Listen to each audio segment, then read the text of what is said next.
It is 11 o'clock. It is the 14th day of January 2021.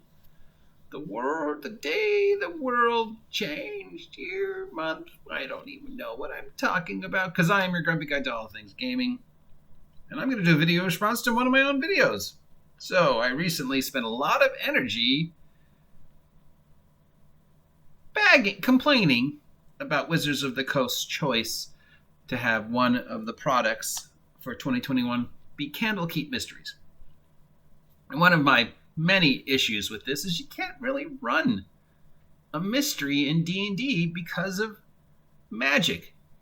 But more importantly, there's certain things that are required to watch a mystery, read a mystery, be in a mystery role-playing game. One of them is, of course, the suspension of disbelief. When you're watching an episode of Monk or House or Sherlock Holmes or whatever, or, Knives Out or Murder on the Orient Express, or, you're reading a mystery book, or you're reading the Speckled Band or Sherlock Holmes or whatever, you have to forgive the tenets of the genre and be willing to suspend the disbelief. Because when you're watching an episode of, say, Bones or Castle, you as the audience usually see the murderer in the very first scene,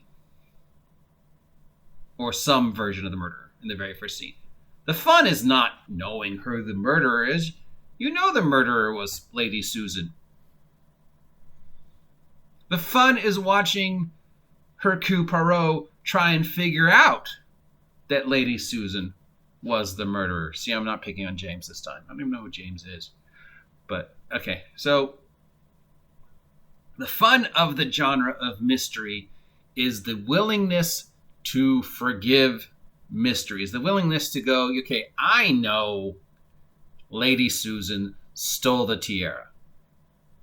But the detective and the other characters in the play don't know that Lady Susan stole the tiara. The fun is going to be watching the detective work his way through the clues and the traps and the red herrings to figure out Lady Susan stole the tiara.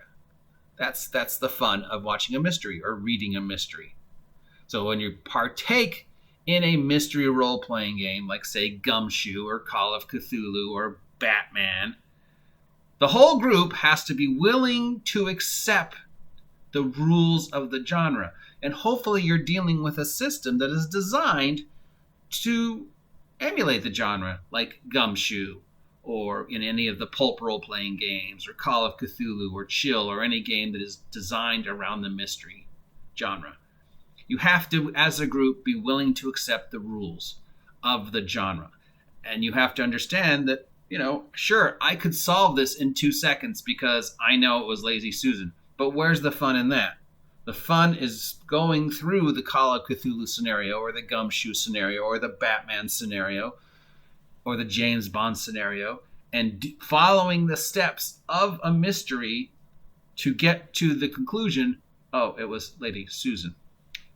In D&D 5th edition, that's sort of pointless because magic just unless everybody at the table is agreeing that, yes, we are going to shut off our brains and we are going to ignore the fact that our spellcasters have the ability to create a magical utility belt that would make Batman jealous to go through the steps of a mystery. And we also have to understand that going through a mystery, there's going to be very little, if no, combat.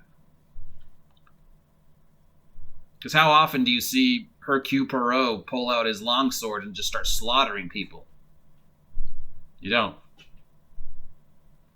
Okay, with the exception of Batman, he beats the crap out of people, but he can because he's the world's greatest detective and he has to deal with Gotham. But Sherlock Holmes, Hercule Poirot, Monk, House, Agatha Christie, Bulldog Drummond, those guys don't go on murder hobo sprees. They solve the mystery with their brain. Their weapon is their brain. They often just get beat up to get to the conclusion,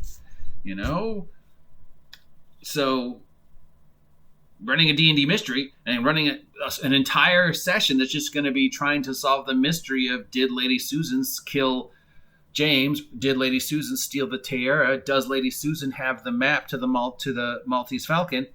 Is first you have to understand there's not going to be a lot of combat. There might not be any combat. This is all going to be talking, thinking, plodding along, putting together clues, investigating. All the things are like, well, that's sort of the antithesis of D&D. When do I get to roll my 5d8 backstab? You don't.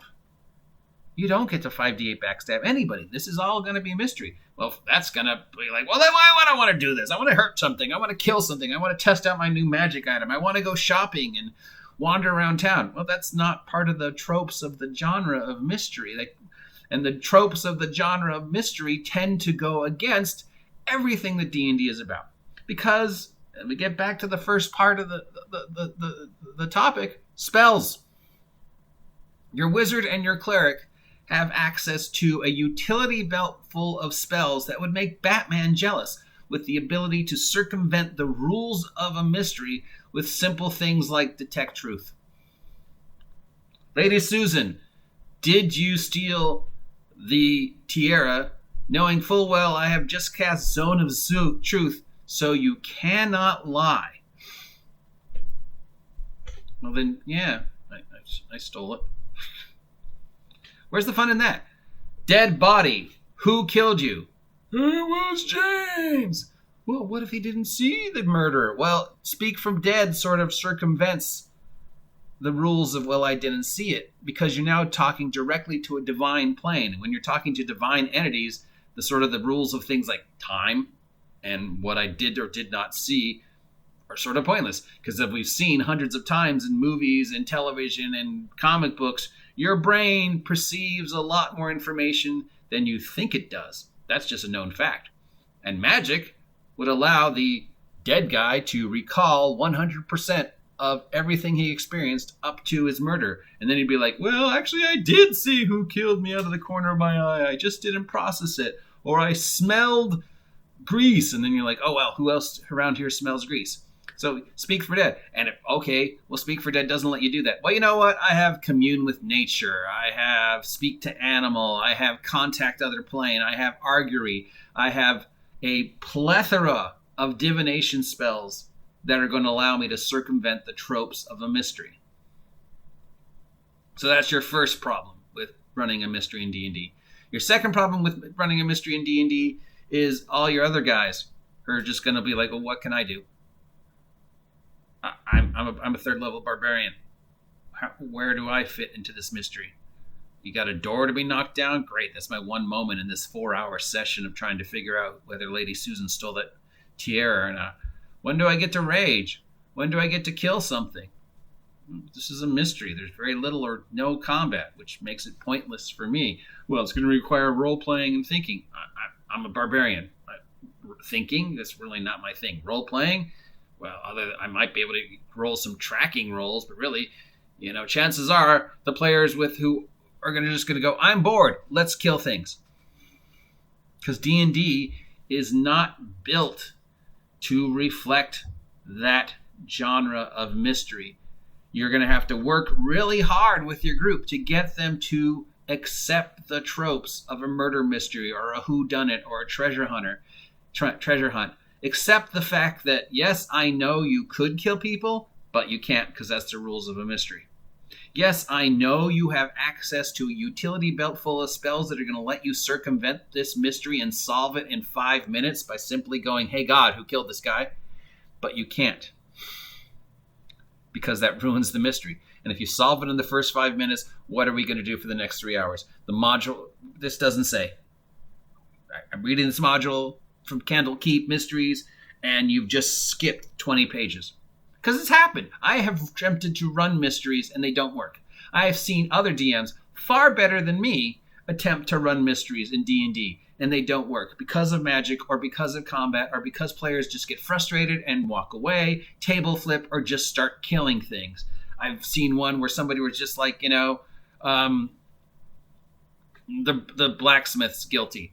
And you're looking at the module going, the blacksmith has nothing to do with it. But they're like, fuck it, the blacksmith's guilty and I'm going to prove it. Even if I have no proof, even if I have to pretend it's proof. I'm just going to kill the blacksmith and tell everybody he was guilty. And that's what happened. My mystery scenario got circumvented and ruined in the first half an hour because the players got frustrated and just like, fuck it. We're just going to, say it was the blacksmith. And they're like, okay, what else can I do? Because I know it wasn't the blacksmith. So then I had to, rethink. But they'd already lost interest and the game just sort of petered out and we ended up playing a board game. So, yeah, this is one of my many issues with Candlekeep. And I feel because of the responses I got, I have to address it. There are games designed to run mysteries. And those games are awesome. And if you want to run a mystery, maybe take a look at Gumshoe or Call of Cthulhu or Chill or the new Batman the role-playing game. Or a game. And if you want to stick with D&D, fine, okay, but understand that all your players have to agree on the rules of a mystery, which means they have to circumvent their common sense. They have to accept the rule of disbelief, because mysteries on TV only work because we want to see how the character solves it. We already know it was Lady Susan who stole the tiara. They showed us that in the first 3 seconds. We want to see how Hercule Poirot works his way through the 2-hour adventure to get to the point where he knows Lady Susan stole the tiara and can prove it without any, question. So that's it. That's my issues. And maybe I'm wrong. I mean, maybe you are a better GM than I am and have been able to run successful D&D mysteries and think 20 mysteries that are in the Candlekeep book are perfect. You can run a mystery. I can totally run a campaign around these mysteries. My player characters are going to be perfectly fine with not getting to kill anything and perfectly fine with the fact that I have to keep saying, no, your spell doesn't tell you who killed James, even though your spell specifically says it does tell me who kills James. Oh, well, you want to know where the tiara is? Find the locate object. Well, no, your spell doesn't do that. And you have to be okay with that. Or you could just run Call of Cthulhu or Gumshoe. Champion other games besides D&D. I will talk to you later.